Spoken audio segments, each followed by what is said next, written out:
So what I wanted to touch on now, British actor, and obviously some of your Merlin castmates, Bradley James, Ewan Macken. Oh, and yeah. Yeah, so they've kind of taken the leap, jumping over to the USA to get some more work.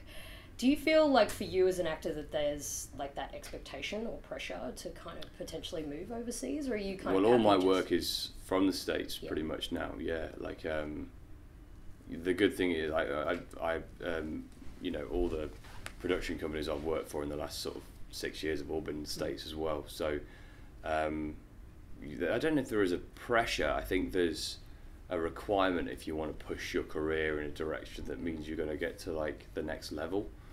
I think the States is where it's at, you know. I don't think you necessarily have to live there with the 21st century the way it is with Skype and you know, being able to tape for roles and stuff. It's advanced quite a lot now, and you can like most of the jobs that I do now, I'll have a Sky meeting, and there's just no, you know, there's sometimes it, you know, it's beneficial to be in the room, but generally now, with the technology the way it is, you can chat to someone across the world and be face to face to them. It's beautiful. That's the whole great thing about the 21st century, I guess. It's like that ability to be connected, you know, pretty much, you know, with anyone, anywhere. Yeah. There was a recent interview you did where you were discussing one of your crowdfunded projects called Leopard. Have you sort of had any progression on that? Has that actually been fully funded, and are you... Oh, we finished it. Yep. Yeah. It's like that movie's out. Yeah. I don't think it's been released in Australia yet. But we released it in America. Then we're working on the. We're about to release it in Europe as well. So we finished it. It's a fully fledged film. Yeah, we were really proud of it because it. And what's great about that is you have the fans. You know, they're involved in the whole thing, which is great. You know, we did a whole thing where you give certain rewards back to people, and they got to have like a special screening and stuff. So it was great. Yeah, we felt like it was a real linked project with the fans. Yeah. So it's more of a collaboration, not so much just amongst like the creative side of people. I guess fans so. involved Yeah, as well, yeah, so. yeah.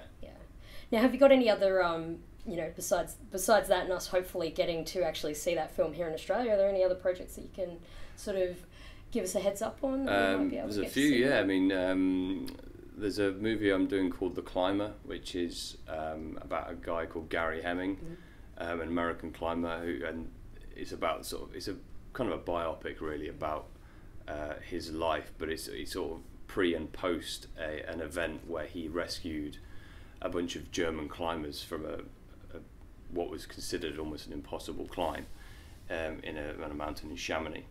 So I'm playing him in a new movie called The Climber, and then I'm doing a movie which I've just wrapped on called I Feel Pretty, which is an Amy Schumer comedy, which is a different world for me, doing a comedy. That comes out next year, so that's been a lot of fun to do. And I'm doing a new show which I'm not allowed to announce just yet. Yeah. So the Amy Schumer comedy, like as you mentioned, that's sort of like a new world for you. Was it, I guess, a bit of a challenge for you jumping into like doing comedy? Not so much a challenge, but it was certainly something I wanted to do for a while. Like it's something I've always enjoyed. I guess the only challenge was when doing an American accent. Sometimes you prepare all your lines in American, and then what was great about with Amy is there's a lot of improv, and there's a lot of ad lib all the time, so you kind of got to be on your toes.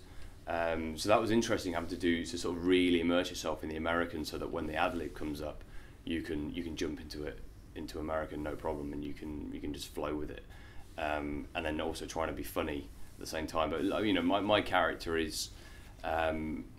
He sort of feeds her comedy. She plays a lot of the gags, and I'm there to create the timing and the moments. And often that means you've actually got to be the serious one to play those moments. So that's kind of my role in that. Okay. Did you sort of have slip-ins and slip-outs with your accent during that time? I'd like to think not. Okay. It's something that I'm pretty aware of when I'm doing it. I mean, I love doing accents anyway. Yeah. And American's one I do fairly regularly. Like, you're always having meetings in American, and very early on in my career, like I knew that American had to be something where you could just drop into it like that. So, fingers crossed, it's authentic enough for them.